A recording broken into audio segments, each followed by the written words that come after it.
والصلاة والسلام على خاتم النبیین اما بعد فاعوذ باللہ من الشیطان الرجیم بسم اللہ الرحمن الرحیم۔ پڑھیے الصلاة والسلام علیک یا رسول اللہ وعلی آلک واصحابک یا حبیب اللہ۔ الصلاة والسلام علیک یا نبی اللہ وعلی آلک واصحابک یا نور اللہ۔ درود پاک پڑھنے کے بے شمار فضائل و برکات ہیں۔ کعبے کے بدر الدجا، طیبہ کے شمس الضحیٰ صلی اللہ تعالیٰ علیہ وسلم کا فرمان عالی شان ہے، من صلی علی صلاۃ واحدۃ صلی اللہ علیہ عشرہ۔ میرے آقا فرماتے ہیں کہ جس نے مجھ پر ایک بار درود پاک پڑھا، اللہ کریم اس پر اپنی 10 رحمتیں نازل فرماتا ہے۔ ومن صلی علی عشرن صلی اللہ علیہ مئۃ، جو مجھ پر 10 بار درود پاک پڑھے، اللہ کریم اس پر 100 رحمتیں نازل فرماتا ہے۔ ومن صلی علی مئۃ صلی اللہ علیہ الفا، جو مجھ پر 100 بار درود پاک پڑھے، اللہ 1000 رحمتیں نازل فرماتا ہے۔ جو پروفیشنل انجینئرز بیٹھے ہیں، آپ کا بھی کیلکولیشن میں مائنڈ بہت چلتا ہے، بہت ساری چیزوں کو کیلکولیٹ کرتے ہیں۔ بزنس کمیونٹی کے لوگ تو کرتے ہی حساب کتاب ہیں۔ تو آپ ذرا سوچیں، ایک درود پر 10 رحمتیں، 10 درود پر 100 رحمتیں، 100 درود پر 1000 رحمتیں۔ کیا شاندار فارمولہ ہے کہ میں اور آپ اگر چاہتے ہیں کہ صبح و شام مجھ پر رحمت الہی برستی رہے۔ اتنے ڈیفیکلٹ ٹائم سے ہم گزر رہے ہیں کہ آج حالات ایسے ہو گئے ہیں کہ لوگ گھر سے نکلتے ہیں تو یہ خیریت کی فکر ہوتی ہے کہ خیر سے واپس آئیں، ہم بھی خیر سے آئیں، پیچھے گھر والے بھی خیر سے رہیں۔ اب جب گھر آ جائیں تو پیچھے کاروبار خیر سے رہے۔ ٹریول پر جاتے ہیں تو اپنے کاروبار، اپنے گھر بار، اپنے سٹاک، تمام چیزوں کی فکر رہتی ہے کسی نہ کسی مائنڈ میں۔ تو اب ذرا سوچیں کہ اگر مجھ پر اللہ کی رحمتیں برستی رہیں، میرے کاروبار پر، میری فیملی پر، میری ذات پر، تو انشاءاللہ بہت ساری مصیبتیں جو آنے والی ہوں گی وہ بھی ٹل جائیں گی۔ تو this is the way to protect yourself. یہ شاندار طریقہ ہے کہ اپنے آپ کو، اپنی فیملی کو، اپنے کاروبار کو، اپنی تمام چیزوں کو اگر سیکیور کرنا ہے، سیف کرنا ہے، تو درود پاک پڑھتا رہوں، رحمتیں برستی رہیں، اور جس پر اللہ کی رحمت برسے گی اس پر مصیبت کیسے آئے گی؟ ٹھیک ہے نا؟ اچھا، پھر نبی پاک کا جو یہاں تک حدیث تو ایک بہت خوبصورت کیلکولیشن ہے، مگر اس حدیث کا جو اگلا پارٹ ہے نا، ومن صلی علی الفن، جس نے مجھ پر 1000 بار درود پاک پڑھا، زاحمت کتفہ کتفی علی باب الجنہ، آقا فرماتے ہیں جنت کے دروازے پر اس کا کاندھا میرے کاندھے سے چھو رہا ہوگا۔ آپ مہربانی کی انتہا دیکھیں کہ مجھے نبی پاک اپنے پیچھے ہی جنت میں لے جائیں۔ غلام تو پیچھے ہی ہوتا ہے نا، ہمارا تو نعرہ یہی تھا، باغ جنت میں محمد مسکراتے جائیں گے، پھول رحمت کے جھڑیں گے ہم اٹھاتے جائیں گے، اور خلد میں ہوگا ہمارا داخلہ اس شان سے، یا رسول اللہ کا نعرہ لگاتے جائیں گے۔ تو ہمارا تو پہلے ہی ارمان یہ کہ بس سرکار کے پیچھے پیچھے چلے جائیں، مگر کرم بالائے کرم، مہربانی کیا ہے؟ آقا فرماتے جو 1000 بار درود پاک پڑھے گا جنت میں ایسے جائے گا کہ اس کا کاندھا میرے کاندھے سے چھو رہا ہوگا۔ کاندھا کس سے چھوتا ہے؟ امام صاحب اعلان کرتے ہیں نا، کاندھے سے کاندھا ملا لیجئے، صفحے درست کر لیجئے، ویری نیکسٹ ٹو می، جو بالکل میرے برابر میں ہوتا ہے، میرا کاندھا تو اس سے ٹچ ہو رہا ہے۔ اللہ اکبر، سرور کائنات کثرت سے درود پاک پڑھنے والے پر اتنی بڑی مہربانی فرمائیں گے۔ اب میرے کاروباری اسلامی بھائیوں، میرے انجینئر بھائیوں، پروفیشنل اسلامک بردرز، اب ہم سوچیں ہمارا کتنا ٹائم ہم فضول ضائع کرتے ہیں۔ اگر آپ کبھی اکیلے میں بیٹھ کر غور کریں نا، تو ہمارا روزانہ گھنٹوں جس میں ہم کچھ نہیں کر رہے ہوتے، نہ دنیا کا کوئی کام کر رہے ہوتے، نہ آخرت کا کوئی کام کر رہے ہوتے۔ چلے کاروبار کر رہے ہیں تو سمجھ بھی آ رہا ہے کہ بندہ جاب پہ بیٹھا ہے، کاروبار کر رہا ہے، آفس کا کام کر رہا ہے، واٹ ایور، کچھ بھی نہیں کر رہے ہوتے، فارغ ویلے، تھوڑی پنجابی کہتے ہیں نا ویلے بیٹھے ہیں۔ کیا بیٹھے بھائی؟ موبائل لے کے بیٹھے ہیں۔ کئی گھنٹے ہمارا موبائل فون ہم سے لے جاتا ہے، اور نہ جانے کتنا ہمیں بیزی کر دیا، اتنا بیزی کر دیا ہے کہ اب گھر والوں کے لیے بھی ٹائم نہیں ہے، آس پاس کے لوگوں کے لیے بھی ٹائم نہیں، ہمارے ساتھ بیٹھا ہوا کہیں اور ہے، ہمارے ساتھ موبائل پر جو ہے وہ ہمارے ساتھ کنیکٹ ہے۔ ایسا نہیں ہونا چاہیے۔ ہمیں کچھ وقت موبائل کو، اب ایسا فیل ہوتا ہے مجھے کہ ہم اپنا کوئی ایسا ٹائم باندھیں کہ وہ ٹائم میرا بغیر موبائل کے ہوگا۔ اب میں کم از کم ان گھنٹوں میں موبائل کو ہاتھ نہیں لگاؤں گا۔ تو پھر انشاءاللہ ہم بہت ساری عبادتیں، مطالعہ، اپنی ذات میں بہتری لا سکیں گے. ورنہ تو اتنا انوالومنٹ، ایک سے کئی بار زیادہ ہوا ہے، کبھی کوئی ایسی دن آتا ہے تو موبائل فون بند کر دیے جاتے ہیں. تو ایک بار موبائل فون بند ہو گیا، پورا دن موبائل فون بند تھا. تو ایک صاحب کی میں نے سوشل میڈیا پر پوسٹ پڑھی کہ بڑے دنوں بعد آج اپنے گھر والوں سے ملاقات ہوئی ہے اور پتہ چلا اچھے لوگ ہیں. یعنی اپنے ہی گھر والوں سے ملاقات ہی نہیں ہوتی، کیونکہ اب گھر تو جاتا ہوں روز، مگر میں گھر جاتا ہوں میرے ہاتھ میں موبائل، بچوں کی امی کے ہاتھ میں، بچے ایوری بڈی از بیزی ان دی موبائل.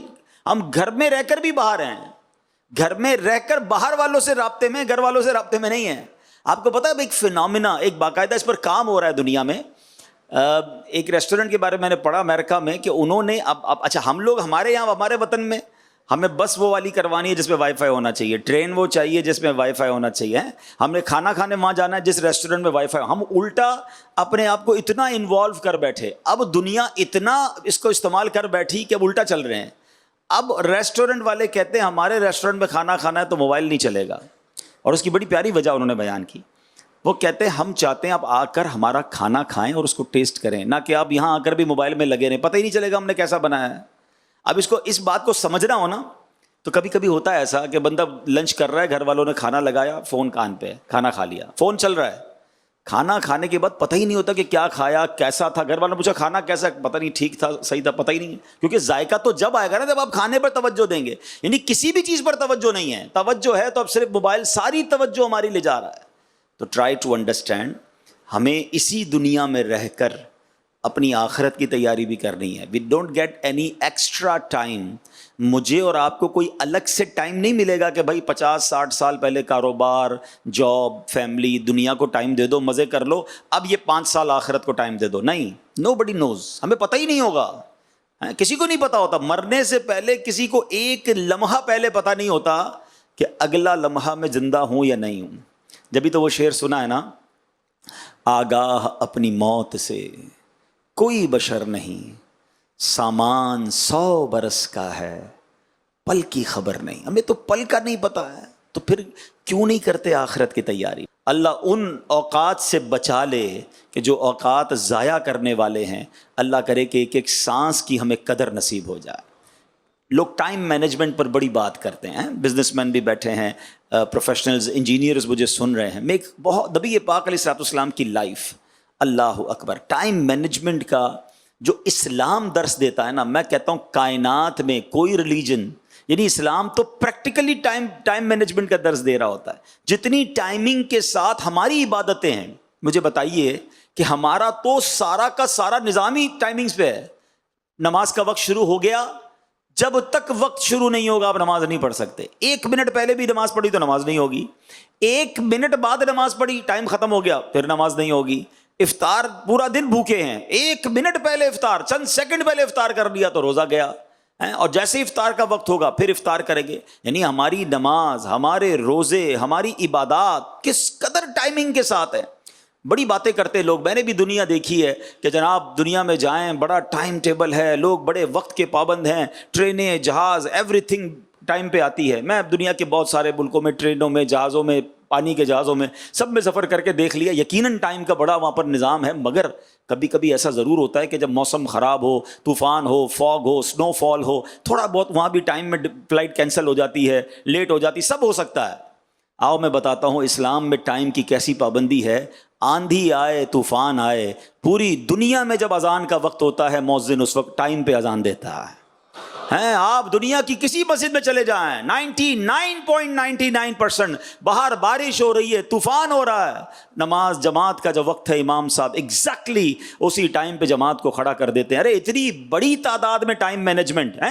مسجدوں کی تعداد تو اٹھاؤ، جماعت کتنی ہوتی ہیں، اذانیں کتنی ہوتی، کروڑوں دنیا میں اگر جماعت ہو رہی ہیں، ہر جماعت ٹائم پہ ہو رہی ہے، ہر اذان ٹائم پہ ہو رہی ہے. اللہ اکبر. بلکہ لوگ کہتے ہیں ٹائم مینجمنٹ کے ساتھ ڈسپلن ہونا چاہیے. آؤ میں بتاتا ہوں اسلام ڈسپلن کیسا سکھاتا ہے. اسلام سکھاتا ضرور ہے، ہاں اگر ہم مسلمانوں کے اندر ڈسپلن نہ آ سکا تو اس کا بھی ریزن یہی ہے کہ ہم پریکٹسنگ اگر مسلمان بن جاتے، ہم 5 وقت کے نمازی بن جاتے. بڑی خوبصورت بات پچھلے دنوں نگران شورا سے ایک شخص بتا رہے تھے کہ ایک بندہ کہتا ہے میرا بہت زیادہ ٹائم جو ہے نا گڑبڑ ہے، میری لائف بڑی بکھری ہوئی ہے، میں اپنی چیزوں کو سیٹل ڈاؤن نہیں کر پاتا. جن کو یہ فیل ہوتا ہو کہ یار میری چیزیں سیدھی نہیں ہو رہی، میرے کام پورے نہیں ہو رہے، نگران شورا نے فرمایا ساری باتیں چھوڑو، 5 وقت با جماعت نماز پڑھنا شروع کر دو، تمہارا پورا دن سسٹم میں آ جائے گا. کیونکہ جب آپ سسٹم سے نماز پڑھنا شروع کر دیں گے نا، فجر کے وقت نماز کے لیے مسجد میں آئیں گے، ظہر کے وقت آئیں گے، ٹائم کے مطابق آئیں گے، آپ کی ہر کھانے میں، ہر کہتے ہیں باکس میں آپ کی چیز رہنا شروع ہو جائے گی، اور پوری چیزیں جو ہے سیدھی ہونا شروع ہو جائیں گی. وہ اس کو اس طرح سمجھیے گا کہ ایک چھوٹا بچہ تھا، اپنے والد کے پاس آیا، والد صاحب کو کہا ابو مجھے کچھ کام دیجیے. بچہ ہوتا ہے نا بعض اوقات کام نہیں کرنے دیتا، مجھے ابو کچھ بات کرنی ہے، کچھ کام کرنا ہے، یا آپ کے ساتھ کھیلنا ہے. ابو کچھ کام میں مصروف تھے، تو انہوں نے کیا کیا، دنیا کا ایک نقشہ لیا اور اس کے 5-6 ٹکڑے کیے نا پھاڑ کے، اور کہا بیٹا جاؤ اس کو جوڑ کے لے آؤ. اور کہا بیٹا کم از کم گھنٹے 2 گھنٹے کے لیے گیا، میں اپنا کام نپٹا لوں گا. وہ 5-7 منٹ کے اندر جو ہے وہ دنیا کا نقشہ جوڑ کے لے آیا. کہا ابو اور کوئی کام بتائیں. بولا پہلے یہ بتاؤ یہ دنیا کا نقشہ اتنا جلدی، کیونکہ اس کے لیے تو پوری دنیا کا نقشہ معلوم ہونا چاہیے، یہ کیسے جوڑا؟ تو کہتا ابو میں نے دنیا کا نقشہ نہیں جوڑا، اسی پیپر کے پیچھے جو ہے نا ایک بندے کی تصویر بنی ہوئی تھی، آپ نے 5 ٹکڑے کر کے مجھے دیے، میں نے پیچھے دیکھا تو بندہ بنا ہوا تھا، میں نے بندے کے ناک آنکھیں کان جوڑے تو پیچھے بندہ بھی ٹھیک ہو گیا، پیچھے دنیا کا نقشہ بھی ٹھیک ہو گیا. تو اس سے سیکھنے کو کیا ملا کہ اگر ہم سارے ٹھیک ہو جائیں نا تو سارا نظام ٹھیک ہو جائے گا. مسئلہ یہ ہے کہ ہم بعض اوقات نظام پر بہت بات کرتے ہیں، ارے جناب مسلمانوں کے اندر ڈسپلن نہیں ہے، مسلمانوں کے ٹائم مینجمنٹ نہیں. ارے اسلام میں تو ہے نا، ہم فالو کریں اسلام کو، ہم اسلام کے اصولوں کو فالو کر لیں. ہم سے زیادہ ٹائم مینجمنٹ اور ڈسپلن کوئی نہیں سکھاتا. مجھے بتائیں نا، دنیا میں بہت سارے مذاہب ہیں، ہر مذہب ہر قوم کے الگ الگ ان کی عبادت، اور جناب بڑا ڈفرینشیٹ ہے لوگوں میں. مگر ہمارے یہاں کیا ہے، ایک ہی صف میں کھڑے ہو گئے محمود و ایاز، نہ کوئی بندہ رہا نہ کوئی بندہ نواز. کئی بار آپ کے آفیسز میں ہوا ہوگا کہ پیون ہوتا ہے، بظاہر وہ پیون ہے یا بظاہر وہ بہت لو کیٹیگری کی جاب کرنے والا ہے، مگر وہ شریعت کا پابند ہے، اور جب نماز کا ٹائم ہوتا ہے تو باس صف میں کھڑا ہوتا ہے اور وہ اسلامی بھائی امام بن جاتا ہے. یہ آپ کو صرف حسن اسلام میں نظر آئے گا، یہ مساوات کا درس صرف آپ کو اسلام میں نظر آئے گا، کیونکہ اسلام ہمیں نماز کے ذریعے سکھاتا ہے کہ کوئی کسی سے پیسے والا کسی سے برتر نہیں ہے، کوئی ڈگری والا کسی سے برتر نہیں ہے. اللہ کی بارگاہ میں اگر کوئی مرتبے والا ہے تو وہ تقوی والا ہے. اگر میں نماز پڑھوں گا تو تکبر نہیں آئے گا، میں نماز پڑھوں گا تو میرے اندر تواضع، انکساری اور عاجزی آ جائے گی، کیونکہ میں ہر کسی کے ساتھ کاندھے سے کاندھا ملا کر کھڑا ہو جاؤں گا. میں کبھی یہ نہیں کہہ سکوں گا یہ میرے برابر گریڈ والا نہیں، یہ میرے جیسا مالدار نہیں، اس نے کپڑے میرے جیسے نہیں پہنے. نہیں جناب، جب نمازی بندہ بنتا ہے تو دل میں عاجزی آنا شروع ہو جاتی ہے. بہت ساری بیماریاں جو دل میں آ رہی ہیں نا، اس کی بڑی وجہ یہی ہے کہ ہم اسلام کے اصولوں پر عمل نہیں کر رہے. اچھا، ٹائم مینجمنٹ کی، ڈسپلن کی بات ہو رہی ہے. جناب بڑے بڑے دنیا میں ایونٹس ہوتے ہیں، مگر مجھے بتاؤ جب حج کا ایونٹ ہوتا ہے، اللہ اکبر، 30 لاکھ 35 لاکھ افراد، ٹھیک ہے، دنیا میں اتنا بڑا اجتماع کوئی نہیں ہوتا، سب ٹائم کے ساتھ موو کر رہے ہوتے ہیں. یہ مینا کا وقت ہے، everybody has to be in Mina. یہ عرفات کا وقت ہے، ہر کسی نے عرفات میں پہنچنا ہے. یہ رات مزدلفہ میں گزارنی ہے، ہر کسی نے، یعنی لاکھوں لوگ ٹائم کے ساتھ ڈسپلن کے ساتھ موو کر رہے ہوتے ہیں. یہ وقت ہے جمرات کی رمی کا، یہ وقت ہے طواف الزیارہ کا، یہ وقت ہے جناب سعی کا. اللہ اکبر، جتنی ٹائم، جتنی مینجمنٹ، جتنا ڈسپلن اسلام سکھاتا ہے. خالی دوسروں کی باتیں کر کے انسپائر ہو رہے ہوتے ہیں، خواہ خواہ دوسروں کی باتیں کر کے ہم ڈی مورلائز ہو رہے ہوتے ہیں. اللہ اکبر، میرے دین پر ہم عمل پیرا ہو جائیں اور دین کے اصولوں پر عمل کریں اور جانیں. ہمیں کوئی انسپائر نہیں کر سکتا. ہم خواہ خواہ دوسروں کی باتیں کر کے بعض اوقات ڈی مورلائز ہو رہے ہوتے ہیں. ارے جناب دوسروں کے اخلاق بڑے اچھے ہیں، فلاں قوم کے اندر بڑی انسانیت ہے. اللہ اکبر، میں نے اس نبی کا کلمہ پڑھا ہے جو جانوروں کے حقوق بھی بیان کرتے ہیں، جو پودوں کے حقوق بھی بیان کرتے ہیں. اللہ اکبر، میرے آقا کی شان تو یہ ہے. ایک بار وضو فرما رہے تھے، کوئی بلی قریب آئی، نبی پاک نے دیکھا اسے پیاس لگی ہے، اپنا برتن میرے آقا نے آگے کر دیا.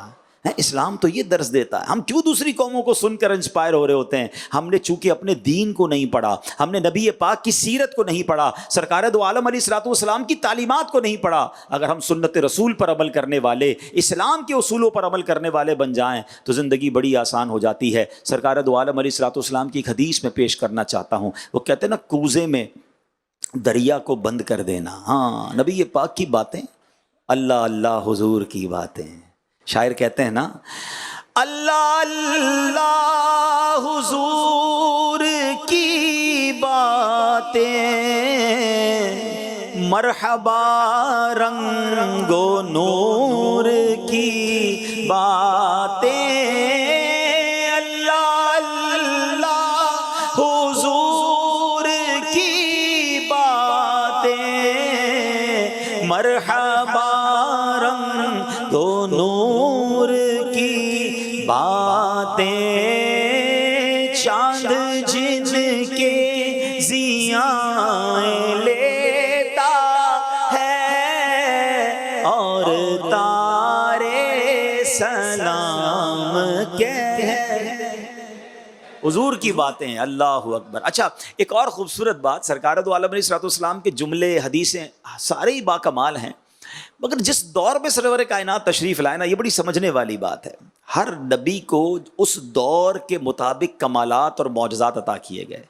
جب بھی کوئی نبی تشریف لائے، ان کے دور میں جو کمال تھے نا لوگوں کے پاس، اس سے بڑھ کر کمال، اور ایسا کمال کہ جو سب کو لاجواب کر دے، معجزات کی صورت میں انبیاء کو عطا کیا گیا۔ فار ایگزامپل، حضرت موسیٰ علیہ السلام کا دور جادوگروں کا دور تھا، میجیشینز کا دور تھا۔ حضرت موسیٰ کو اللہ کریم نے ایسا عصا کا معجزہ دیا، وہ رسیاں ڈالتے تھے وہ سانپ بنتے تھے، آپ عصا ڈالتے تھے وہ اژدہا بن گیا۔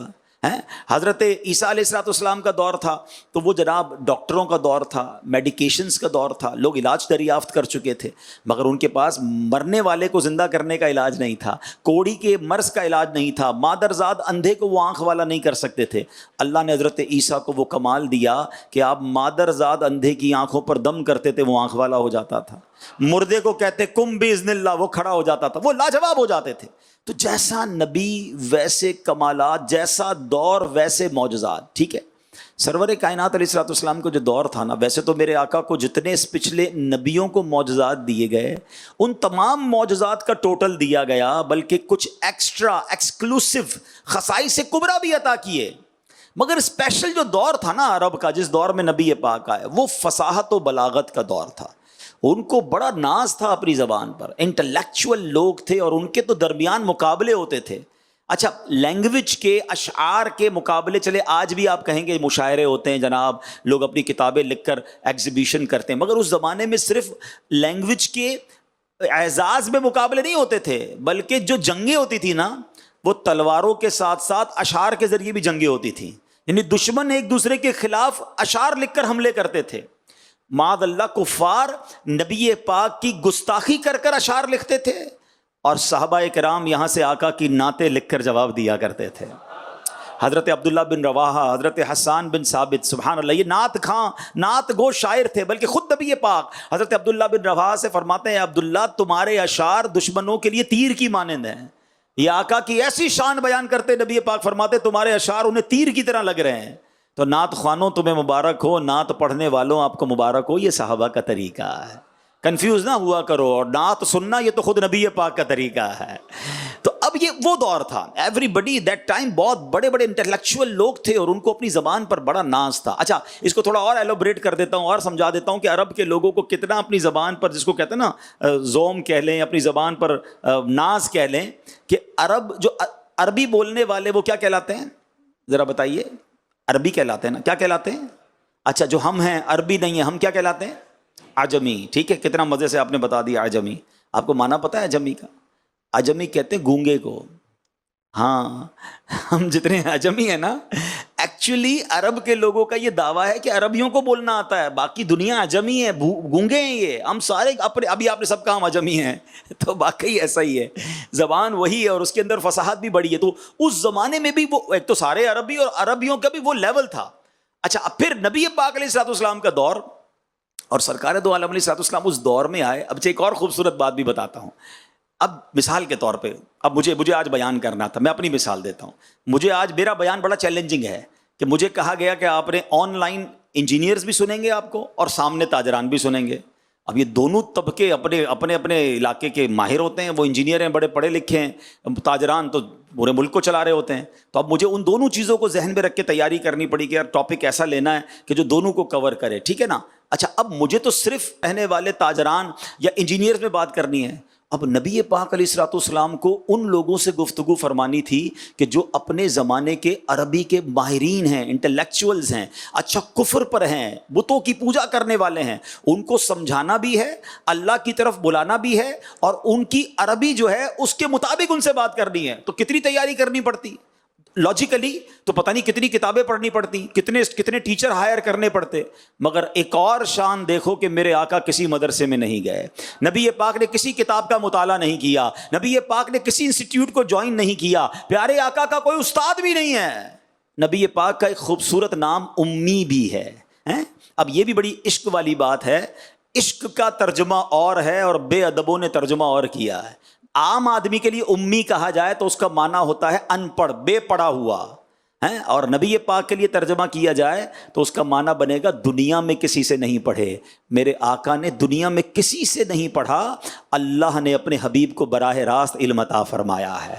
الرحمن علم القرآن، رب نے براہ راست اپنے حبیب کو ایسا علم عطا فرمایا کہ جب نبی پاک ان لوگوں کے سامنے گئے نا، پہلے تو وہ جانتے تھے کیونکہ پیارے آقا مکے میں ہی بڑے ہوئے تھے، نبی پاک کی ساری زندگی ان کے سامنے گزری تھی، وہ جانتے تھے انہوں نے کوئی کتابیں نہیں پڑھی، کوئی بہت بڑا علم حاصل نہیں کیا، کسی استاد کے پاس نہیں گئے، یہ ہم سے کیسے بات کریں گے. اللہ اکبر. جب نبی پاک نے گفتگو شروع کی تو حال کیا ہوا پوچھو بریلی کے تاجدار سے. وہ کہتے ہیں آقا میں نثار تیرے کلام پر، ملی یوں تو کس کو زبان نہیں. حضور بڑے بڑے زبان والے آئے، مگر نبی پاک نے جب گفتگو شروع کی میں نثار تیرے کلام پر، ملی یوں تو کس کو زبان نہیں.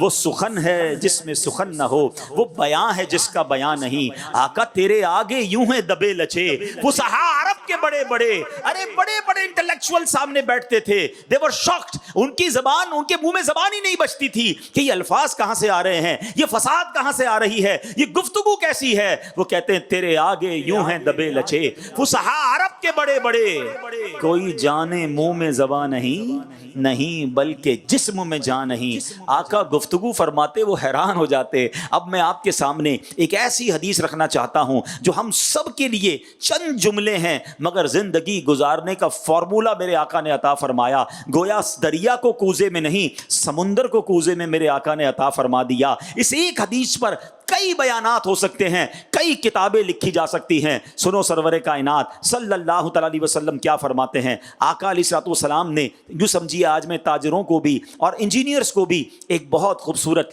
ٹائم مینجمنٹ اور زندگی کو کس طرح گزارنا ہے نبی پاک کی ایک ہی حدیث سے سمجھانے کی کوشش کروں گا. آقا فرماتے ہیں اغتنم خمسا قبل خمس.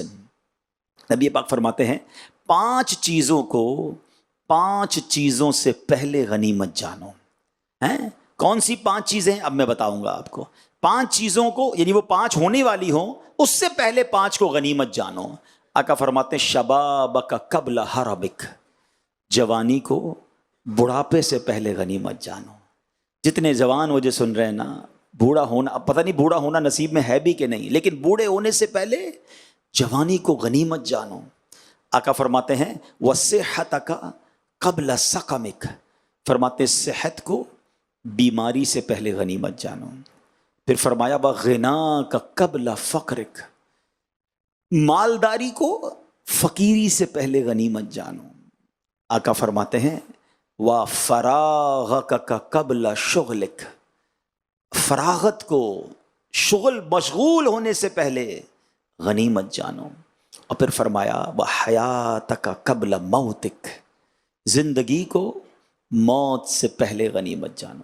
یقین کرے میرے پیارے اسلام بھائی، اگر اس ایک ایک جملے پر صرف غور کر لیا جائے نا، جتنے جوان بیٹھے ہیں جن کے اعضاء سلامت ہیں، جن کے بازو سلامت ہیں، جو پیروں پہ چل سکتے ہیں، یہ جوانی، یہ صحیح اعضاء سلامت اس لیے نہیں ملے کہ اللہ کی نافرمانی کی جائے. عجب فینومینا ہے. آج تو بات ہوتی ہے بھائی جوانی ہے، موج کرنے کے دن ہے، جوانی تو دیوانی ہے، اس کے بعد اللہ اللہ کر لیں گے. نہیں جناب، جوانی اللہ نے اس لیے نہیں دی ہے. پوچھو بوڑھوں سے، ہیں کئی بزرگ آپ کو ملیں گے کہتے بہت دل چاہتا ہے روزے رکھنے کو، اب صحت ساتھ نہیں دیتی ہے، اب ہمت نہیں ہے، اب پیروں پہ کھڑے نہیں ہو سکتے، تراویح نہیں پڑھ سکتے. سنو، بڑھاپا آ جائے گا نا، پھر بہت ساری چیزیں یاد آئیں گی کہ یار میں بھی بھاگ دوڑ کرتا، میں بھی دین کی خدمت کرتا، میں بھی کوئی علم دین حاصل کرتا.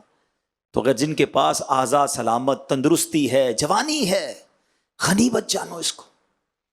ہاں جوان کی توبہ یہ ولیوں کا شیوا ہے، نصیب والوں کو جوانی میں توبہ ملتی ہے۔ ایک حدیث پاک اور ہے، پیارے آقا علیہ الصلوۃ والسلام نے اس میں ڈیفائن کیا ہے کہ وہ خوش نصیب جن کو اللہ کے عرش کا سایہ قیامت کے دن ملے گا نا، وہ ایک طویل حدیث ہے، 7 قسم کے لوگ، اس میں ایک یہ بھی قسم بیان کی کہ وہ نوجوان جن کی جوانی عبادت میں گزری۔ اب غور کرے ہماری جوانی کیسے گزر رہی ہے، جو جوانی میں گناہ کر رہے ہیں، اللہ کو ناراض کر رہے ہیں، نہ کرو ایسا۔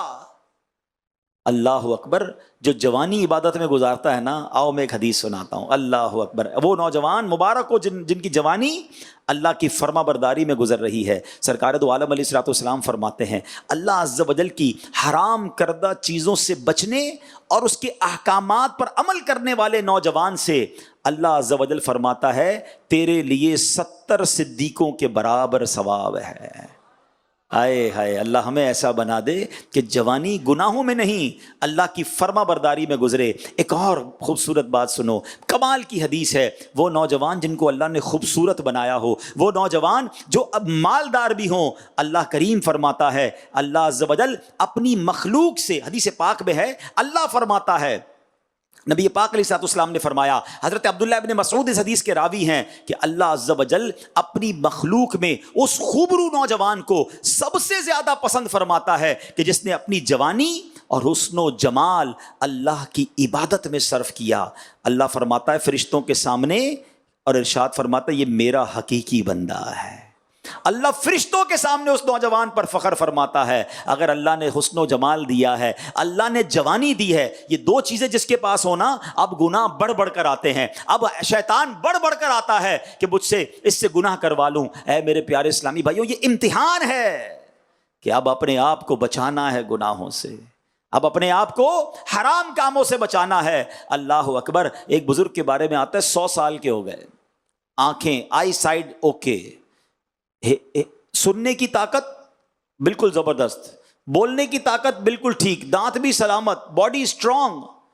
لوگوں نے کہا حضرت اس عمر میں تو کان، آنکھ، ناک، زبان سب میں لڑکھڑاہٹ آ جاتی ہے، کمزوری آ جاتی ہے، you are perfect like a young man, یہ کیسے؟ کیا کمال کا جواب دیا ان بزرگ نے۔ وہ فرماتے ہیں میں نے جوانی میں اپنے باڈی پارٹ کو، اپنے اعضاء کو اللہ کی نافرمانی میں نہیں لگایا، اللہ نے بڑھاپے میں میرے اعضاء سلامت رکھ دیے۔ ہاں، بڑھاپا اچھا چاہتے ہو نا تو جوانی نیک گزارنا، اگر جوانی میں حرام کام کرنے ہیں نا تو بڑھاپے میں بعض اوقات انسان برباد ہو جاتا ہے۔ تو نہ کرے میرے پیارے اسلامی بھائیوں، میرے وہ نوجوان جو مجھے سن رہے ہیں، ابھی سن رہے ہیں، بعد میں سنیں، یہ یاد رکھنا کہ بڑھاپے سے پہلے جوانی کو غنیمت جانو۔ یہ جتنی نیکیاں کرنی ہے کر لیں جو بڑھاپے میں نہیں ہو سکیں گی۔ مفتی اعظم ہند مصطفیٰ رضا خان صاحب نوری لکھتے ہیں نا، عبادت کے یہی دن ہیں، بڑھاپے میں کہاں ہمت، جو کچھ کرنا ہے اب کر لو، ابھی نوری جوان تم ہو۔ اللہ کرے کہ یہ بات ہمیں سمجھ آ جائے۔ آگے چلتے ہیں، نبی پاک نے جو حدیث پاک کا دوسرا حصہ فرمایا، آقا علیہ الصلوۃ والسلام نے کیا فرمایا؟ کتنی خوبصورت بات کہ فرمایا وَصِحَّتَكَ قَبْلَ سَقَمِكَ، اپنی صحت کو اپنی بیماری سے پہلے غنیمت جانو۔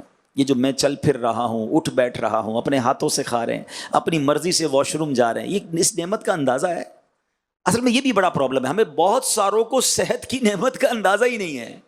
اگر اس کا اندازہ کرنا ہو نا، اچھا اس کا اندازہ پتہ ہے کس کو ہو جاتا ہے؟ جس کے گھر میں کوئی بڑی بیماری میں آ جائے، اللہ کرے ہمارے سارے گھر والے محفوظ رہیں، مگر جس نے قریب سے ڈائلسس کے مریض کو دیکھا ہو، جس نے قریب سے کینسر کے مریض کو دیکھا ہو، جس نے قریب سے کسی نابینا کو دیکھا ہو، کسی نے قریب سے کسی بہرے گونگے کو دیکھا ہو، کسی قریب سے کسی لنگڑے کو دیکھا ہو، اس کو اندازہ ہو جاتا ہے کہ یار پیر کتنی بڑی نعمت ہے، آنکھیں کتنی بڑی نعمت ہے۔ ہمیں اندازہ ہی، کچھ کو تو اندازہ ہی کوئی نہیں ہے نا کہ ہمیں اللہ نے نواز کتنا بڑھا دیا ہے۔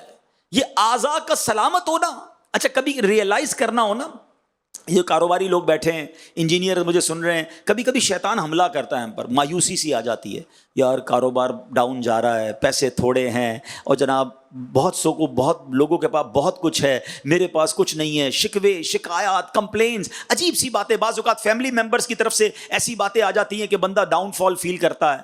کبھی ایسی کیفیت ہو نا تو اسکوٹر یا گاڑی نکالو اور کسی بھی اسپتال کے ایمرجنسی وارڈ میں چلے جائیں 2 گھنٹے کے لیے، آپ کو لگ پتا جائے گا کہ میں کتنا خوش نصیب ہوں۔ ہیں کیسے کیسے پیر کٹے ہوئے، ہاتھ کٹے ہوئے، نابینا ہیں، اتنی ایسی ایسی بیماریاں. یعنی پہلے تو ہم سنتے تھے کہ بڑی عمر کے لوگوں کو جا کے کینسر ہوتا ہے، اب تو نوجوانوں کو، بچوں کو بلڈ کینسر ہیں، 4-4 5-5 سال کے بچوں کو شوگر، انسولین لگ رہی ہے، 3-4 سال کے بچوں کا ڈائلسس ہو رہا ہے، اور میرے دونوں گردے سلامت. آپ بلیو نہیں کر سکتے، گردے فیل ہونا، اللہ معاف کرے، اللہ ہمارے دشمن کو بھی کبھی یہ بیماری عطا نہ فرمائے. پتہ ہی نہیں اللہ نے یہ گردے سلامت دیے کتنی بڑی نعمت ہے. ہمارے ایک بہت قریبی رشتہ دار کے دونوں گردے فیل ہو گئے تھے، میں ان کے ساتھ ملتا تھا نا، وہ پتہ کیا کہتے تھے، آپ صرف پانی پیتے ہو نا مجھے حسرت ہوتی ہے. کہتے میں پورے دن میں 1 گلاس پانی پی سکتا ہوں، ڈاکٹر نے کہا اس سے زیادہ پانی مت پینا، میں چسکی لے لے کے پانی پی کے پھر رکھ دیتا ہوں. یار جتنا جی چاہے پانی پیتے ہیں، جتنا جی چاہے جا کر پھر واش روم میں اس سے فارغ ہو جاتے ہیں. کبھی سوچا ہے کسی کا پیشاب رک جائے جا کے پوچھو تکلیف کس کو کہتے ہیں؟ یہ صحت کی تو قدر ہی نہیں ہے، ہمیں پتہ ہی نہیں ہے کہ ہمیں کیا نواز دیا اللہ نے. کاروبار نہیں ہے، مارکیٹ ڈاؤن ہے، گھر بڑا نہیں ہے، کرائے کا گھر ہے، شکوے ہی ختم نہیں ہوتے ہمارے. میرا گریڈ نہیں بڑھ رہا، آفس میں جاب کر رہا ہوں تو مجھ سے اوپر والا گریڈ آگے بڑھ گیا. ارے تمہیں رب نے جو دیا اس کا شکر کب ادا کرو گے؟ اور اس صحت کی نعمت کی قدر کب کرو گے؟ اللہ اکبر. ایک ایسا ہی کمپلیننٹ، شکوے کرنے والا ایک بزرگ کے پاس چلا گیا، کہتا حضور اللہ نے مجھے کچھ دیا ہی نہیں ہے، میں بہت پیچھے رہ گیا، سارے دوست آگے بڑھ گئے. آپ نے فرمایا کچھ نہیں دیا؟ کہا کچھ نہیں دیا، کنگال، غریب، گھر بھی کرائے گا، اپنی کوئی چیز نہیں. فرمایا اچھا ایسا کرو ایک آنکھ مجھے دے دو، 10 لاکھ روپے لے لو. کہتا آنکھ؟ اندھا ہو جاؤں گا حضور، کیسے دے دوں؟ فرمایا اچھا 2 ہاتھ ہے نا، بلکہ 2 ہاتھ چھوڑو، ایک انگوٹھا دے دو، 2 لاکھ روپے لے لو. ایک ایک کر کے ساری انگلیاں دے دو 2-2 لاکھ میں. اچھا 2 کان ہیں، 1 کان دے دو، ٹھیک ہے، 1 گردہ دے دو، زندہ رہو گے مرو گے نہیں، 10 لاکھ روپے لے لو. وہ منع کرتا رہا، یہ گنواتے رہے. آخر میں کہتے ہیں عجیب آدمی ہو، کروڑوں کی پراپرٹی لے کے گھوم رہے ہو، کہتے ہو اللہ نے کچھ نہیں دیا. کاش یہ بات سمجھ آ جائے. میں نے اور آپ نے کوئی دعا نہیں کی تھی اللہ سے کہ اللہ آنکھ والا بنانا، کان والا بنانا، گونگا مت بنانا. کچھ دیکھو تو کبھی کسی گونگے کو کیسے اشارے کرتا ہے، بیچارہ بات ہی نہیں سمجھا پاتا یار، آوازیں نکالتا ہے عجیب عجیب قسم کی، ہنستے ہیں لوگ اس پر. مجھے اور آپ کو جب جو بات کرنی ہے اپنی زبان سے ہم کرتے ہیں. کبھی شکر ادا کیا یا اللہ زبان والا بنایا؟ تھوڑی دیر کے لیے جتنے بیٹھے آنکھیں بند کی، 10 سیکنڈ کے لیے اپنی آنکھیں بند کیجئے، درود پاک پڑھ لیجیے، آنکھیں بند کر کے درود پاک پڑھیے. الصلاۃ والسلام علیک یا رسول اللہ وعلی آلک واصحابک یا حبیب اللہ. اب آنکھیں کھول دیجیے. آنکھیں بند تھی تو کیا نظر آ رہا تھا؟ کچھ آ رہا تھا نظر، لیکن کوئی کلر بلیک ایسا ہی تھا نا. آنکھیں کھولی تو سب نظر آنے لگ گیا. 10 سیکنڈ کے لیے تمہاری میری آنکھیں بند ہوئی تو اندھیرا تھا. نابینا کی ساری زندگی میں اندھیرا ہوتا ہے، وہ کچھ نہیں دیکھ سکتا. میں آپ کو بتاؤں، مجھے 2 دن پہلے ایک میسج آیا. ایک اسلامی بھائی تھے، ہمارے ایک پروگرام ہوتا ہے مدنی چینل پر ذہنی آزمائش، اس میں انہوں نے نابینا تھے، وہ ایک پروگرام میں وہ آئے تھے. جنہوں نے دیکھا ہوگا ان کو پتہ ہے، وہ کافی انہوں نے ایک خاکہ پیش کیا، رونے لگ گئے، سب رونے لگ گئے. امیر اہل سنت کی کال تشریف لائی اور اس نابینا کو مدینے کا ٹکٹ امیر اہل سنت نے دیا. وہ نابینا مدینے پہنچ گیا، اس وقت بھی وہ مدینے شریف میں ہے. مجھے پرسوں گنبد خضرا کے سامنے سے، پرسوں یا 3 دن ہوئے، انہوں نے ایک ویڈیو بنا کے بھیجی، بہت دعائیں دیں، مگر میں گمسم ہو گیا جب وہ ویڈیو دیکھی نا. میں نے کہا یا اللہ یہ مدینے تو پہنچ گیا مگر گنبد خضرا کو دیکھ نہیں پا رہا ہے. آپ سوچو یار، آنکھ کتنی بڑی نعمت ہے. وہ بیچارہ جب مکے مدینے پہنچتا ہوگا اس کو اور کتنی حسرت ہوتی ہوگی، یا اللہ کعبہ سامنے سب دیکھ رہے، میں نہیں دیکھ پا رہا. میں نے اور آپ نے کیا ایسا کمال کیا کہ اللہ نے مجھے اور آپ کو آنکھ والا بنا دیا؟ کبھی شکر ادا کیا کہ یا اللہ تیری مہربانی، آنکھ والا بنایا، زبان بھی دی، کان بھی دیے، گردے بھی پورے دیے، پیر بھی دیے، لنگڑا نہیں بنایا. ارے اندازہ ہی نہیں ہمیں اللہ نے کتنا نوازا ہے. خدا کے واسطے یہ شکوے چھوڑ دو، یہ شکایتیں چھوڑ دو، یہ کمپلین چھوڑ دو. تھوڑی سی زندگی ہے، اور یاد رکھنا اللہ نے قرآن میں وعدہ فرمایا ہے لَإِن شَكَرْتُمْ لَأَزِيدَنَّكُمْ، تم میرا شکر ادا کرو میں تمہیں اور عطا کروں گا. اب شکر تو کریں، تمہارے مال میں برکت ہو جائے گی. شکر کرو، تمہاری صحت میں برکت ہو جائے گی. شکر ہی تو نہیں کر رہے، برکت کہاں سے آئے گی؟ سب سے پہلے تو ناشکری سے نکل جاؤ، یہ کمپلین کرنا ہی چھوڑ دو. کبھی بھی کوئی پوچھے کیا حال ہے، یار اللہ نے کروڑوں سے زیادہ نوازا ہے، میری اوقات سے زیادہ میرے رب نے مجھے دیا ہے. میرے پاس جتنے میرے گناہ ہیں نا، میں ایک اور لاجک آپ کو سمجھاتا ہوں. آپ کے پاس بھی ملازم کام کرتا ہے, آپ اس کو موٹر سائیکل دیں, بیٹا روز جانا, یہ کام کرنا ہے آپ نے, فلاں جگہ ڈاکیومنٹ دینے, فلاں جگہ پیسے اٹھانے, یہ موٹر سائیکل اس لیے تجھے دے رہا ہوں. ایک ہفتے بعد آپ کو کوئی آ کر بتائے یہ تو ہفتے سے موٹر سائیکل پہ کہیں اور گھومتا ہے, آفس کا کوئی کام نہیں کرتا, آپ کیا کہیں گے؟ موٹر سائیکل واپس کرو. اس لیے دی تھی تم کو کہ تم اپنے کام کرو, میرے کام تو کرتے نہیں. ایسا ہی ہے, جس کام کے لیے جو چیز دی وہ نہ ہو آپ واپس لے لیتے ہیں. ہمیں اللہ نے آنکھیں کیوں دی ہیں؟ حرام دیکھنے کے لیے. ہم حرام دیکھتے اندھے کر دیے جاتے, وہ نہیں کر رہا. حرام سنتے تو بہرے کر دیے جاتے. لاجک تو یہی کہتی نا, اگر جو اللہ کی نافرمانی کانوں سے کرتا اللہ اسے بہرا کر دیتا. وہ نہیں کر رہا بہرا, پیر میرے حرام کی طرف چلتے وہ لنگڑا کر دیتا, وہ نہیں کر رہا. پھر بھی ناشکری, پھر بھی شکوے, پھر بھی شکایات. ہمیں تو یہ سوچنا ہے کہ ان نعمتوں کا جواب کیسے دوں گا قیامت کے دن. اگر قیامت کے دن رب نے پوچھا تجھے آنکھیں اس لیے دی تھی کہ تو فلمیں ڈرامے دیکھتا, حرام چیزیں دیکھتا, زبان اس لیے دی تھی کہ گالیاں نکالتا, جھوٹ بولتا, ہاتھ اس لیے دیے تھے کہ حرام روزی کماتا, سوچو کیا جواب دیں گے. ہمیں تو شکوے چھوڑ ان نعمتوں کا جواب دینے کی فکر ہونی چاہیے اور شکر کرنا چاہیے.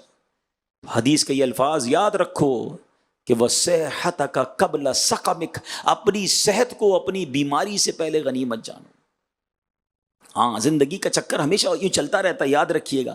ہر روز دن نہیں ہوتا, کبھی رات بھی آتی ہے, دھوپ ہوتی ہے تو چھاؤں بھی آتی ہے, سردی ہوتی ہے تو گرمی بھی آتی ہے. مسائل, زندگی کی جو گاڑی ہے نا, یہ مسائل کے پہیوں پہ چلتی ہے. سدا کوئی صحت مند نہیں رہتا, بیماری کا کبھی نہ کبھی جھٹکا آتا ہے. تو جب آنے والا ہے یا اللہ نہ کرے آنا ہے تو try to take more good deeds. ابھی صحت ہے نا, زیادہ نیکیاں جمع کر لو نا. ابھی مدنی قافلوں میں سفر, ابھی تلاوت قرآن, ابھی زیادہ نوافل, ابھی صحت والے جو کام ہے بندہ کر لے, تاکہ اللہ نہ کرے زندگی کے کسی موڑ پر میں نہ کر پاؤں تو یہ ریگریٹ تو نہ ہو, یہ افسوس تو نہ ہو کہ یار جب صحت تھی پھر بھی نہیں کیا. بلکہ ایک اور مزے کی بات بتاؤں, کتابوں میں یہ لکھا, روایتوں میں یہ مضمون ملتا ہے کہ جو صحت میں عبادت کرتا ہے نا, جس کی روزے رکھنے کی عادت ہے, نوافل پڑھنے کی عادت ہے, نیکی کے کام کرنے کی عادت ہے, اور اگر وہ بیمار ہو جائے تو جو صحت میں نیکیاں کرنے کی عادت ہوتی ہے, بستر پر پڑھنے کی وجہ سے اس کو پھر بھی وہ ساری نیکیاں ملتی رہتی ہیں, کیونکہ اچھی عادتیں تھی نا. صحت میں ہی نماز چھوڑ دیتا تھا, جو صحت میں بھی روزے چھوڑ دیتا ہے, صحت میں ہوتے ہوئے جس کی جماعت قضا ہو جاتی ہے, جو فجر میں سوتا رہ جاتا ہے, اس کو کیا حال ہوگا؟ صحت مند ہو کر تمہاری نمازیں قضا ہو جائیں, کیا منہ دکھائیں گے اللہ کو کہ ہاتھ پیر تیرے سلامت تھے, پھر بھی نمازیں نہیں پڑھی. ہم کہتے ہیں میں پنجتن کا غلام ہوں, وہ کربلا کے میدان میں تلواروں کے سائے میں نماز نہ چھوڑیں, اور میں اپنے نرم بستر پر اٹھ کر فجر پڑھنے سے کتراتا ہوں. سوچو کیا جواب دیں گے امام حسین کو. غوث پاک کی محبت سب کے دل میں ہے. کئی قادری بیٹھے ہوں گے, میرے غوث پاک عشاء کے وضو سے فجر پڑھیں, اور قادری کہلانے والا نہ عشاء پڑھے نہ فجر پڑھے. غوث پاک ایک ایک رات میں 1000 نفل پڑھیں, اور ادھر کئی قادری کہلانے والے جناب نوافل بھی نہیں, سنتیں بھی نہیں, واجبات بھی نہیں, کئیوں کے فرائض بھی قضا ہو جاتے ہیں. کاش بات سمجھ میں آ جائے. صحت کو بیماری سے پہلے غنیمت جانو. حدیث کا اگلا پارٹ, وَغِنَاكَ قَبْلَ فَقْرِكَ, مالداری کو غربت سے پہلے غنیمت جانو. یہ میرا خیال ہے یہ پوائنٹ تو تاجران کے سوا کوئی نہیں سمجھتا. جتنا زیادہ یہ پوائنٹ آپ سمجھتے ہو نا, شاید دنیا میں کوئی نہیں سمجھتا ہوگا. آپ نے اپنی مارکیٹ میں کئی واقعات دیکھے ہوں گے. زکوٰۃ دینے والا چند دنوں میں ایسا ہوتا ہے کہ زکوٰۃ لینے والا بن جاتا ہے. نہیں دیکھا آپ نے؟ کسی کی دکان پہ آگ لگ گئی, کسی کی گوڈاؤن میں آگ لگ گئی, کسی کے کوئی پیسے کھا گیا, کسی کا مال ڈوب گیا. ایسا قدرت کا چکر چلتا ہے, ایسا عروج کا زوال آتا ہے کہ بندہ حیران ہو جاتا ہے. اور ہم نے دیکھا ہے ایسے مالداروں سے جب ملتے تھے, یار ایک وقت تھا میرے پاس اربوں روپے تھے, کروڑوں روپے تھے, میں کاش اس وقت اللہ کی راہ میں خرچ کرتا. میں تو یہی سوچتا رہا بعد میں کروں گا, تھوڑے اور بعد میں کروں گا, اور کما لوں پھر کروں گا. ارے اللہ کی راہ میں خرچ کرنے کی باری نہیں آئی, اور میرے سارے پیسے ہی چلے گئے. کوئی لے کر چلا گیا, ڈاکو لے کر چلا گیا. ارے ڈاکو لے کر چلا گیا, تم خود ہی اللہ کی راہ میں جمع کرا دیتے نا. میں آپ کو حدیث سناتا ہوں, لوگ انشورنس کرواتے ہیں, ناجائز انشورنس کی طرف جاتے ہیں. آؤ میں آپ کو مدنی سیکیورٹی بتا رہا ہوں. اللہ کے حبیب علیہ الصلوۃ والسلام کا فرمان حدیث قدسی ہے. آئے ہائے کتنی خوبصورت حدیث ہے. اللہ فرماتا ہے اے ابن آدم, اپنا مال میرے پاس جمع کروا دے, نہ جلے گا, نہ ڈوبے گا, نہ چوری ہوگا, نہ کم ہوگا. حدیث پاک کا مضمون ہے. میں تجھے اس وقت لوٹاؤں گا جب تجھے ایک ایک نیکی کی ضرورت ہوگی. کدھر جمع ہو جائے گا؟ اللہ کی بارگاہ میں جمع ہو جائے گا. میں ادھر خرچ کرتا ہوں، وہ میرے ہی اکاؤنٹ میں آخرت کے جمع ہو جائے. اگر خدا نہ خواستہ کاروبار ختم بھی ہو گیا، خدا نہ خواستہ کوئی نقصان بھی ہو گیا، مگر جو اللہ کے پاس جمع کرائے ہوئے نا وہ سارے سیکیور ہیں. اچھا مزے کی بات یہ ہے، ایسا نہیں جو میں اللہ کی راہ میں خرچ کرتا ہوں قیامت کے دن ہی ملیں گے. میرے نبی فرماتے صلی اللہ تعالی علیہ وسلم کہ میں اللہ کی قسم کھا کر کہتا ہوں اللہ کی راہ میں خرچ کرنے سے مال کم نہیں ہوتا. مطلب کیا ہوا؟ جب میں اللہ کی راہ میں خرچ کروں گا ملٹی پلائی ہو کر دنیا میں بھی ملے گا اور جنت کے اکاؤنٹ میں بھی جمع ہو رہا ہے. ارے اس سے اچھی سیکیورٹی کون سی ہے؟ مگر دل ہے کہ مانتا نہیں، دل ہے کہ پیسے نکلتے ہی نہیں. اللہ کی راہ میں خرچ کرنے کا ذرا بوجھ پڑ جاتا ہے دل پر. ارے کبھی کوئی ایسا بندہ آپ نے دیکھا، آپ کو ملے مارکیٹ میں کوئی شخص، یا میرے جو انجینئر سن رہے ہیں آپ کو کوئی ایسا انجینئر ملے کہ یار بہت افسوس ہوا، آج بہت موڈ آف ہے. کیوں آف ہے بھائی؟ یار میرے جیب میں 20,000 تھے، آتے آتے میں اپنے اکاؤنٹ میں جمع کرا کے آ گیا. کوئی کہے گا یار کائے کا ٹینشن ہے، آپ کی جیب سے آپ کے اکاؤنٹ میں ہی جمع ہوئے نا، تو پھر کیوں برا فیل کر رہے ہو؟ پھر ٹینشن کائے کی ہے؟ آپ کی پیسے آپ ہی کے اکاؤنٹ میں گئے ہیں.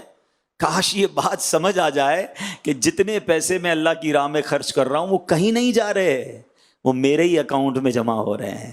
اور اس اکاؤنٹ میں جمع ہو رہے ہیں کہ جہاں مجھے بہت ساری نیکیوں کی حاجت ہوگی. جتنے مجھے مالدار لوگ، تاجران، انجینئر سن رہے ہیں، اس بات کو ایک واقعے سے مزید سمجھیے. جو نبی پاک نے فرمایا نا کہ غربت سے پہلے مالداری کو غنیمت جانو. اٹ مینز اپنی مالداری میں اللہ کی راہ میں خرچ کر کے اپنا مال آگے پہنچا دو، کہیں کوئی اور نہ لے جائے. ایک بادشاہ کے بارے میں آتا ہے کہ اس بادشاہ نے پوری مملکت میں ایک کمپٹیشن کروایا. ہو از دا بگیسٹ فول ان اور کنٹری، پورے ملک کے اندر سب سے بڑا بے وقوف کون ہے؟ مقابلہ کروایا وزیروں نے. ایک بے وقوف کو سلیکٹ کیا اور بادشاہ کے سامنے پیش کیا کہ حضور یہ سب سے بڑا بے وقوف ہے. بادشاہ نے کہا چیک کر لیا؟ کہا ہم نے چیک کر لیا حضرت، بڑے ٹیسٹ لیے، اس سے بڑا بے وقوف کوئی نہیں. بادشاہ نے اپنی سونے کی مالا اتاری، اسے انعام میں دی، وہ خوشی خوشی گھر چلا گیا. کچھ دنوں کے بعد اس بے وقوف کو اطلاع ملی کہ بادشاہ سلامت بہت بیمار ہو گئے ہیں. اس نے کہا چلو میں بھی جا کے ملتا ہوں. بادشاہ کے پاس آیا، کہتا ہے بادشاہ سلامت طبیعت کیسی ہے؟ بادشاہ کہتا ہے بہت بیمار ہوں، اب تو دنیا چھوڑ کر جا رہا ہوں، اب اس دنیا سے اور جانا ہے، اور جہاں میں جا رہا ہوں. کہتا ہے اچھا بادشاہ سلامت کہیں اور جا رہے ہیں؟ کہاں دوسری دنیا میں جا رہا ہوں. بادشاہ سلامت ایک بات تو بتائیے، اتنا بڑا گھر، اتنے کمرے، اتنا زبردست بیڈ روم، اتنا بڑا ڈرائنگ روم، جدھر جا رہے ہیں ادھر گھر بنا لیا؟ بادشاہ کہتا ہے ادھر تو جھونپڑی بھی نہیں بنائی. کہا اچھا بادشاہ سلامت میں دیکھتا ہوں آپ کے آگے پیچھے خادم، خادمائیں، نوکر چاکر، جدھر جا رہے ہیں ادھر خادم بھیج دیا آپ نے؟ کہا ادھر تو ایک بھی خادم نہیں بھیجا. اچھا بادشاہ سلامت میں دیکھ رہا ہوں آپ کے پاس پیسے بہت ہیں، سونا چاندی زیور کیش، جدھر جا رہے ہیں ادھر پیسے بھجوا دیے. بادشاہ کہتا ہے ادھر تو پھوٹی کوڑی بھی نہیں بھجوائی ہے.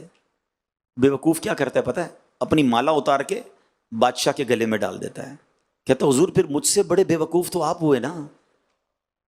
یہ ہے ایک واقعہ مگر ہم سب کے لیے کمال کی نصیحت ہے. وہ کہتا ہے بادشاہ سلامت آپ کو پتہ ہے کہیں اور جا رہے ہیں، نہ ادھر گھر بنایا، نہ پیسے بھجوائے، نہ اپنے نوکر بھجوائے، تو مجھ سے بڑے بے وقوف تو آپ ہوئے نا. جنت میں گھر کا ایڈریس کہاں ہے کوئی جو کہے ہاں میرا جنت میں بھی گھر ہے؟ آپ کے پاس ادھر پیسے جیب میں بھی ہیں، بینک میں بھی ہیں، ادھر کے اکاؤنٹ میں کتنے ہیں؟ پوچھو اپنے آپ سے، بھجوائے نہیں بھجوائے؟ یہ سوال کیا کرو اپنے آپ سے. ادھر سے تو جانا ہے نا، یہ تو کنفرم ہے. کوئی ہے جس کو نہیں جانا ہے تو پھر یہی رہنے دو.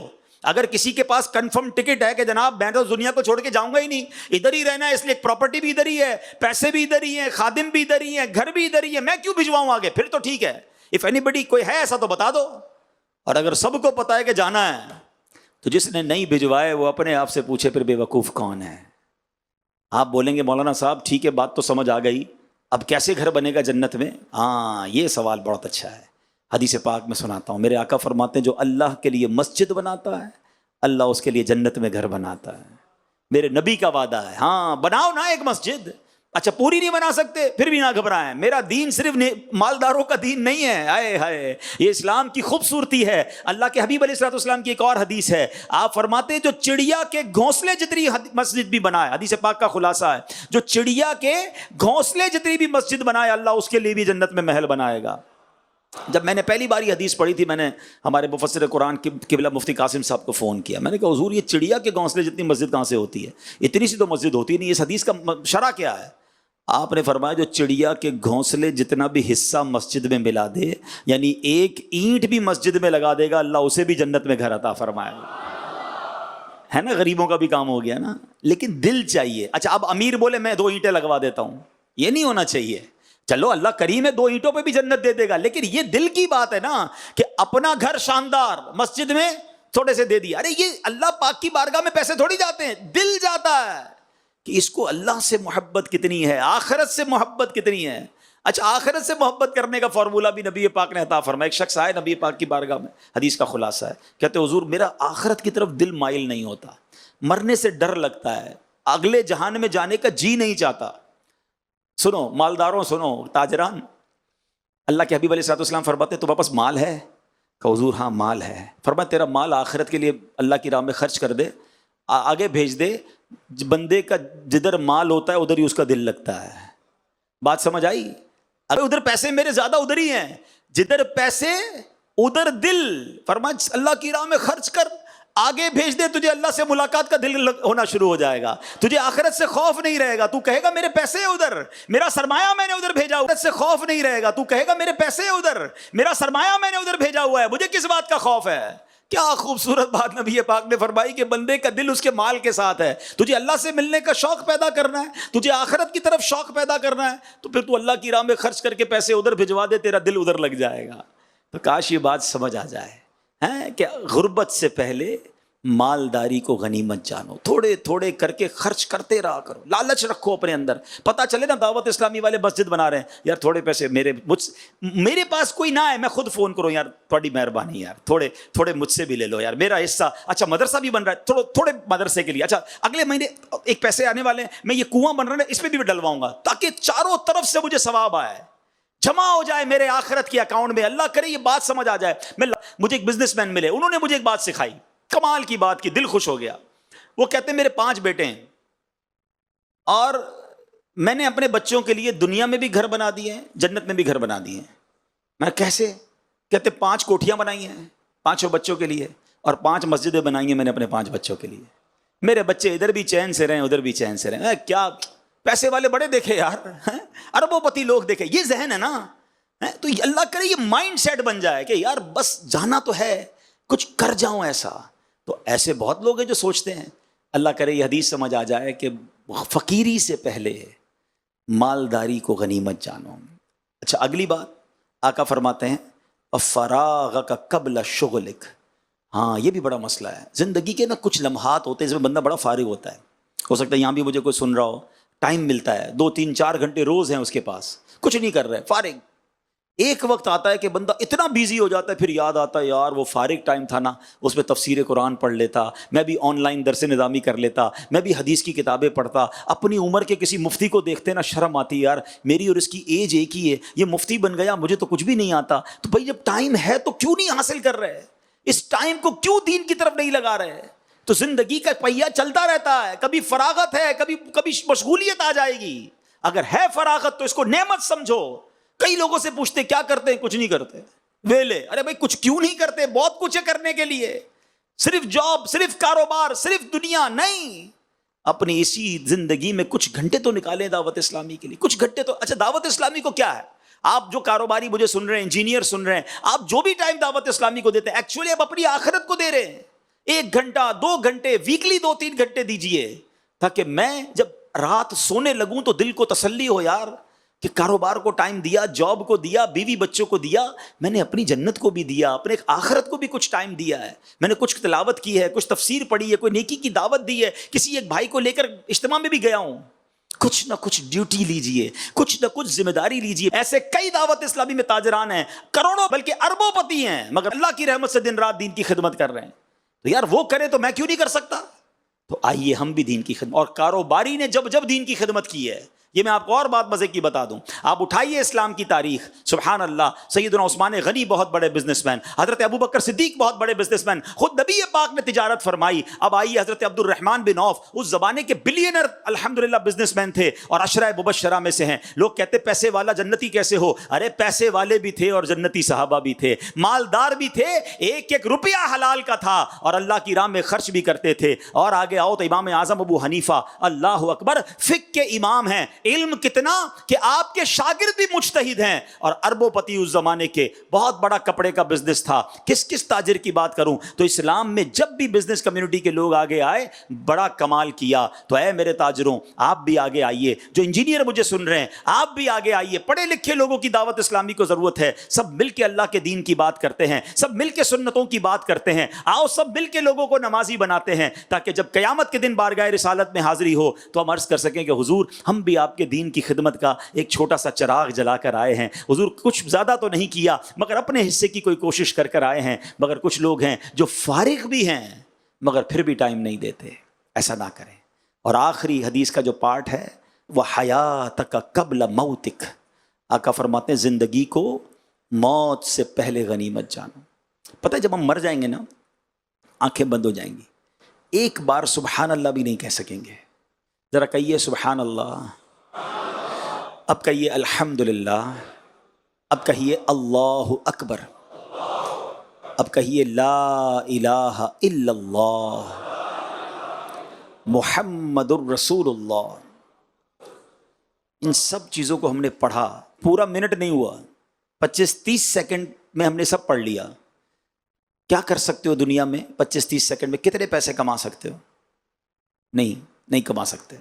مگر دیکھو میرے نبی کے سچے وعدے ہیں، جو ایک بار سبحان اللہ کہے جنت میں درخت لگ جاتا ہے، ایک بار الحمدللہ کہے جنت میں درخت، ایک بار اللہ اکبر کہے جنت میں درخت، ایک بار کلمہ پڑھو جنت میں درخت۔